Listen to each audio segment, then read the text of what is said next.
សួស្តីជំរាបសួរមិត្តអ្នកទស្សនាទាំងអស់គ្នាថ្ងៃនេះផងដែរខ្ញុំនាំគ្នាទៅលេងនៅម៉ូសាំងទឹកដីប្រទេសនៅទឹកដីប្រទេសបារាំងអញ្ចឹងណាបងប្អូនថ្ងៃនេះក៏ជាលើកទី1ផងដែរដែលពួកខ្ញុំទៅលេងនៅខាងម៉ូសាំងហ្នឹងពួកយើងតាំងពីដើមមកគឺ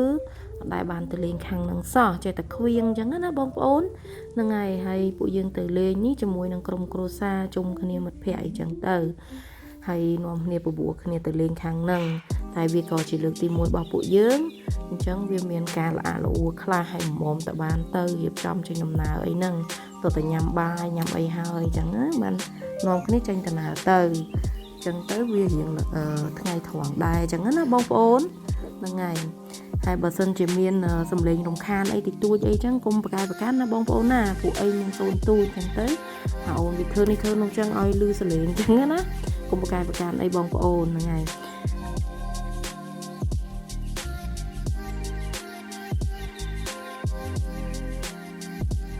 ហើយពួកយើងទៅហ្នឹងគឺមិនមានកម្រងទុកមុនថាត្រូវទៅហ្នឹងអញ្ចឹងឯងពិតយើងមាន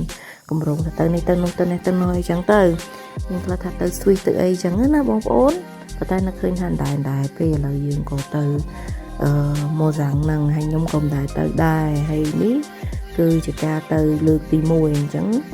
យើងជិះពេលខ្លះវាខុសរហ្មងទៅកន្លែងឃើញហ្នឹងវាឃើញស្អាតអត់បានចូលអីចឹងណាបងប្អូនពេលខ្លះចាំមើលលើកក្រោយអីទៀតខ្ញុំនឹង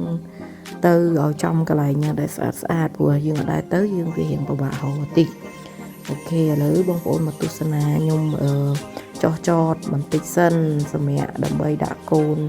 ដាក់អីសម្រាប់បន្តិចផឹកកាហ្វេបន្តិចចឹងណាបងប្អូនហើយយើងដាក់សម្រាប់ឡានឲ្យវារៀងមកក្តៅឡានចឹងទៅឲ្យមួយអូយធ្វើដៃចឹងធ្វើដៃអីចឹងអេកុំមីហាហើយនៅស្ងៀមមកថតអើយ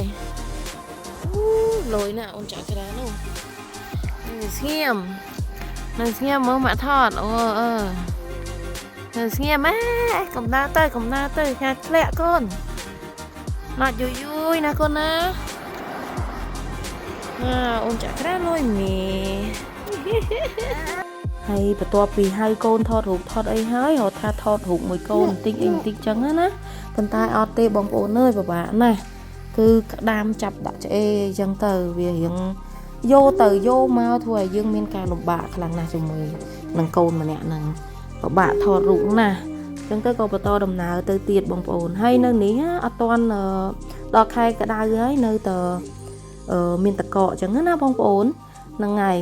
ហើយកន្លែងហ្នឹងបើសិនជាយើងមករដូវកាលត្រជាក់មានធ្លាក់ព្រិលមានអីហ្នឹងក៏ស្អាតដែរបងប្អូនក៏ស្អាតម្យ៉ាងដែរព្រោះអីមានភ្នំ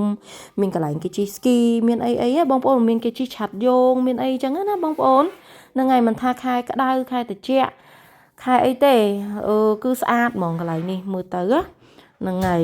ចឹងបើសិនជាបងប្អូនមានចំណាប់អារម្មណ៍ចង់មកលេងអីគួរតែចង់ relax ចង់អីចឹងណាគួរតែមកខាងម្ដុំហ្នឹងទៅស្អាតណាបងប្អូនម៉ូសាំងហ្នឹងនោះហ្នឹងហើយគេមានទឹកធ្លាក់ទឹកអីតាមគៀនជើងភ្នំអីចឹងណានេះពួកខ្ញុំចុះសម្រាប់ម្ដងទៀតចុះបាត់ដៃបាត់ជើងអីចឹងទៅហ្នឹងហើយផ្ទះគេអីម្ដុំនេះគឺស្តៀងជាមួយនឹងនៅស្វីសចឹងបងប្អូនតែមិនមែនទេគឺនៅក្នុងទឹកដីប្រទេសបារាំងយើងទេបងប្អូនអើយមិនមែននៅក្នុងស្វីសទេគ្រាន់ថាវារចនាបថនៃផ្ទះអីវាស្តៀងគ្នាដែរណាបងប្អូនតែគ្រាន់ថាមិនមែនទេទឹកដីប្រទេសបារាំងយើងទេហ្នឹងហើយឥឡូវហ្នឹងយើងកំពុងតែបន្តដំណើរទៅររេស្តូរ៉ង់ញ៉ាំអីចឹងណាបងប្អូនហើយទៅដល់កន្លែងរេស្តូរ៉ង់ញ៉ាំអីហ្នឹងទៅដល់កន្លែងណាក៏គេបិទដល់កន្លែងណាក៏គេបិទនឹងនិយាយទៅមិនមែនបិទនេះអីទេគេត្រូវរេសាក់វេមុនចឹងណាបងប្អូនតែយើងអត់បាននេះយើងអត់មានកម្រងចឹងយើងទៅសៀផ្លាស់ទៅញ៉ាំផ្ទាល់ញ៉ាំនៅកន្លែងគេចឹងកន្លែងនេះក៏ពេញកន្លែងនោះក៏ពេញអីចឹងណាបងប្អូនហើយណាមួយខ្ញុំទៅនឹងចំថ្ងៃអាទិត្យផងចឹងវាអត់សូវមាននេះច្រើននេះអត់មានកន្លែងខ្លះគេបិទអីចឹងទៅហ្នឹងហើយកន្លែងញ៉ាំចឹងណាបងប្អូនចាហ្នឹងហើយបងប្អូនឥឡូវហ្នឹងកំពុងតែជិះហោទៀតហើយនេះតែវាអត់ទាន់មានកន្លែងចឹងណាហ្នឹងហើយនៅម្ដុំហ្នឹងនិយាយទៅគឺផ្ទះ គឺស្អាតមែនតើហើយទេសភាពគេគឺអូយអែមខ្លាំងណាស់បងប្អូនខ្ញុំឲ្យ9លើ10ហ្មងបឹងគេអីនឹងទឹកឲ្យថ្លាឆ្វង់អញ្ចឹងទៅហើយសបោមនុស្សទៅបងប្អូនគេស្ទូចត្រីគេអីហ្នឹងណាគេទៅដើរកំសាន្តរីឡែកអីចឹងទៅហើយមានកន្លែងនេះrestaurant គេនេះឃើញឡានគេសិតតឡានណាចំនួនមុនប៉ុន្តែថ្លៃហ៎បងប្អូនអើយថ្ងៃចូលលួចថតបន្តិចអញ្ចឹងទៅឥឡូវនេះយើងបានមកដល់ restaurant ហ្នឹងហើយប៉ុន្តែមនុស្សញ៉ាំពេញអស់ហើយលីងហ្នឹងហើយ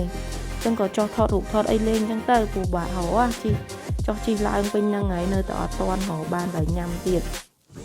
ឥឡូវនេះយើងងាប់គ្នាចោះថតរូបថតអីវីដេអូអីបន្តិចតួចអញ្ចឹងណាបងប្អូនហ្នឹងហើយ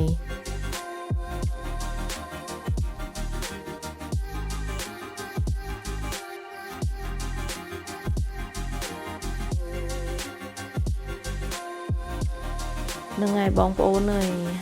អ្នកមានកូនហ្នឹងញ៉េចាប់ឆ្វេងចាប់ស្ដាំអើយគ្មានបានថាដើរឲ្យស្រួលខ្លួនអីធ្វើយ៉ាងអើយអីទេអត់ទេរវល់ណាស់ដូចកូនខ្ញុំជាដើមអីហ្នឹងលោកហើយឃើញទេសភាពអញ្ចេះអីហ្នឹងរត់ប្រាវទៅលឿនណាស់ចាប់មិនចង់តន់ទេតែចោះទឹកទេបងប្អូនហើយអ្នកដែលមិនទាន់មានកូនមានចៅអីហ្នឹងឆ្លៀតឱកាសដើរលេងឲ្យសប្បាយចិត្តដើរលេងឲ្យធូរស្រឡះខ្លួនហើយទៅតែមានកូនមានអីហ្នឹងបងប្អូនអើយត្រៀមបើកូនមិនសូវលពឹសមកអីទេបើកូនលពឹសណានេះយំកត្រាក់ជើងទាចោះទឹកជ្រុះលិចជ្រុះកើតអូយលោកហើយលោកចាខ្ញុំសូមអរគុណសូមជម្រាបលាណាគឺថាមកតែហឹងតែម្ដងចាប់មិនចង់ឈ្នះទេយំកត្រាក់ដីកត្រាក់ជើងហើយហ្នឹងហើយបើថានេះឃើញទេនេះទាញទាំងឪទៅទៀតអស់ពីម៉ែអញ្ចឹងទៅចូលឪចាប់គ្មានជាប់ទេណាបងប្អូន2នាក់ណាចាប់ទៅទាញទៅនឹងចាប់ទៅទាញទៅវិញនឹងទាញយើងចុះទាញយើងឡើងហ្នឹងហើយនិយាយទៅជីវិតមានកូនគឺអញ្ចឹងណាបងប្អូននេះប៉ាគេប៉អញ្ចឹងទៅបានឆ្លៀតថតលួចថតយាយទេបងប្អូនលួចថតយាយដែលគាត់មានឡានយាយតាដែលគាត់មានឡានល្អជិះនោះឡានថ្លៃនោះជីវិតរបស់គាត់វាមួយយ៉ាងដែរបងប្អូនចូលនិវត្តន៍ទៅ